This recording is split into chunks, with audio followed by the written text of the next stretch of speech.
It's a really a bigger picture conversation, which kind of leads us to our next section that we're going to talk about, housing. This is specifically what our audience deals with. And right now we're in a major inventory shortage.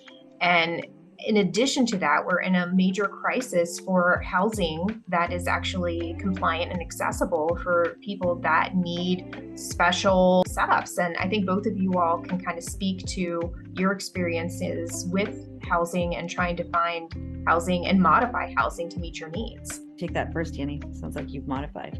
I've had maybe more of a positive experience. I've been a little bit lucky. I live in the suburbs in St. Louis, and we were able. Our starter house was a ranch house. I mean, Alicia, we've talked about kind of how when you're disabled, you're always kind of giving something up, right? And for me, the thing that I've given up with housing is I don't use our front door. I always come in through the garage. We have a ramp in the garage. It doesn't show. It's like a win-win for the neighbors, and I don't need to be on the porch necessarily.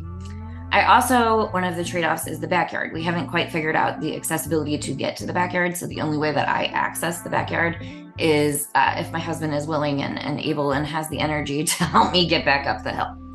As far as modifying, like I said, my husband is really tall and I use a chair. So our doors had to be both tall and wide when we were looking for our move-up house. And it was like right at the beginning of COVID, we kind of got stuck in our house and said like, oh, we cannot be stuck in this tiny house for years on end. Let's build a house. So we started building a house and we ended up widening the doors to, I think, a universal, like, I think it's 36 inches. I could be wrong. And they're all custom 8 feet tall. The ceilings are all 9 feet tall, just so the poor guy doesn't hit his head. But we constantly are kind of battling among ourselves over what works, because obviously he's very tall and I'm very short in comparison. So we found that the best thing to do was not try to buy an existing home and outfit it, because it's so difficult, especially when you live in the land of 2-story homes. So we ended up building, and we got in right at the right time, just before the pandemic delays. And we've been here since April 2020.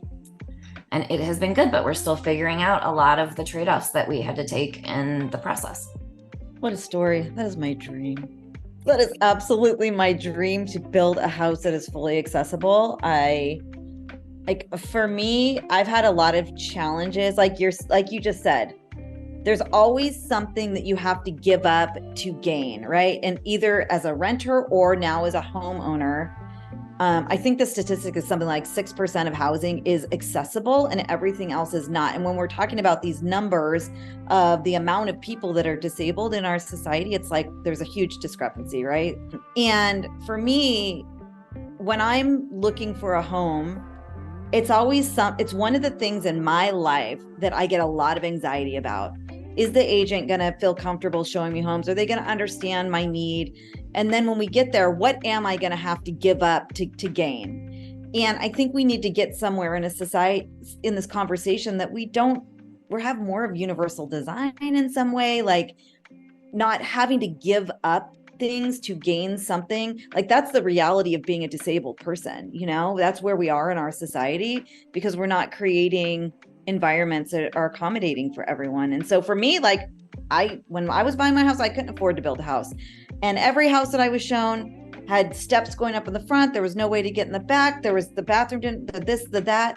It took forever to find a house that worked. And on top of that, like, I could tell my real estate agent was uncomfortable, in the whole process. So it's just like this, like, sometimes not so fun experience. So I think we need to understand the humanity piece of, wow, there's a lot of anxiety that goes into just pulling up, taking the wheelchair out of the car, looking at a house that more than likely you're only going to be able to see a portion of it. And then finding paths forward to actually, like, find something that works and understand how you need to accommodate it. So it's actually a real challenge. And I think that's why universal design comes in a little bit. Like, let's make all doors a little bit wider so we don't have to have these conversations anymore. Let there always be one entrance in a home that has some type of a entrants that work, you know, instead of there being none ever. So I don't know. It's a really hard situation. And we pay the same money, if not more, because we have to accommodate. Like, we are a consumer. Like, we pay more. We pay more money. We pay more. I would say there's definitely a premium that you all are paying. And that kind of leads to another really interesting part of the conversation we had yesterday, was just the aesthetics. You guys talk about making compromises, and the aesthetics of, you know, having to not only have limited choices, but the choices you do have, you know, aren't, you know, visually pleasing a lot of times.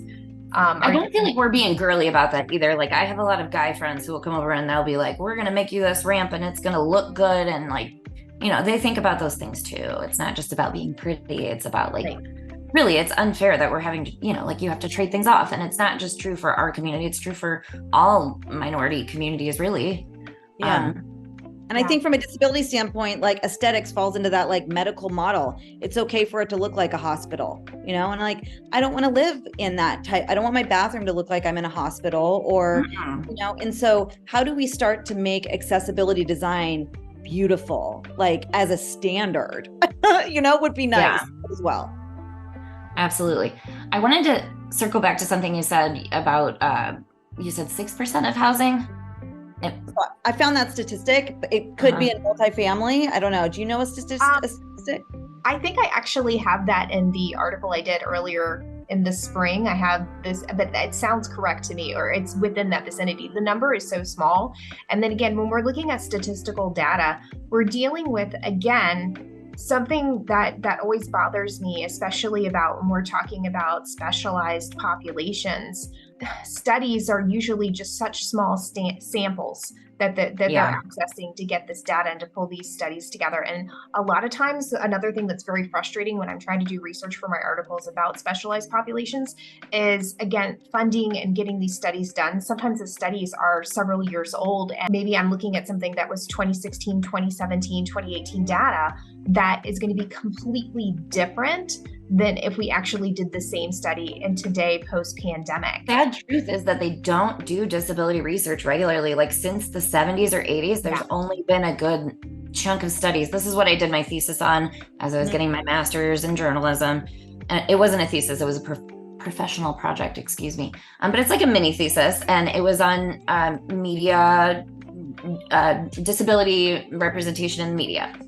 And at the time, there was, I mean, maybe 20 studies to pull from the entirety of all time of research, right? I don't know. It'd be nice to see more of that. But I think that there is this like kind of zeitgeist of, like, for instance, the Paralympic issue. Do you want to kind of explain that, Rachel? And maybe we could talk through it.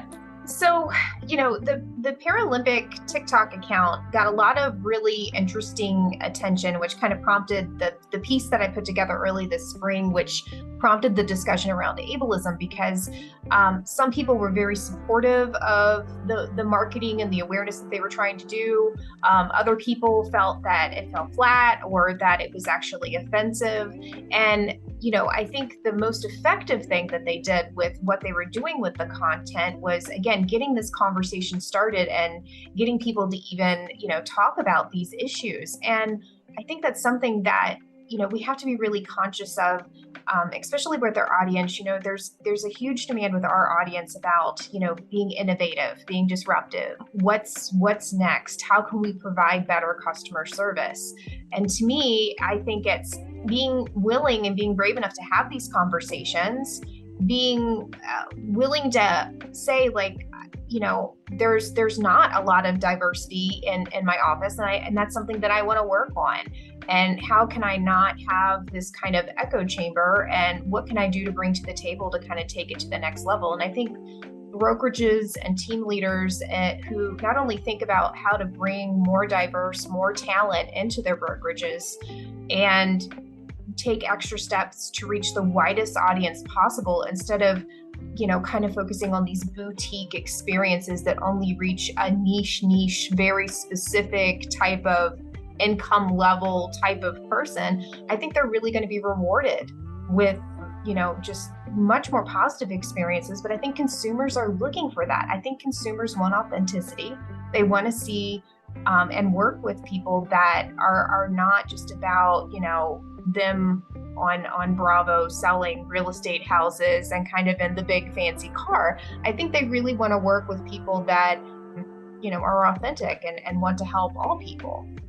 Well, and they want to see, like to Dani's point, they want to see themselves represented in your product. And if you're looking at, 61 million Americans that are disabled, I mean, frankly, if you're a business owner, you're not looking at that, you are leaving billions of dollars on the table. A fourth of your business, right? Yeah. Like a quarter. So this is a conversation that needs to education. We need to look in our rearview mirror, understand disability rights history, ADA, how it benefits. We need to look today where we're at, and we need to look in the future about how inclusion of people with disabilities and accessibility innovates not only our world, but the workplace and all of it, and how it benefits all of us. And really, we need to flip the script. It's time to flip 2023. Like, let's flip the script and start looking at it in a real way.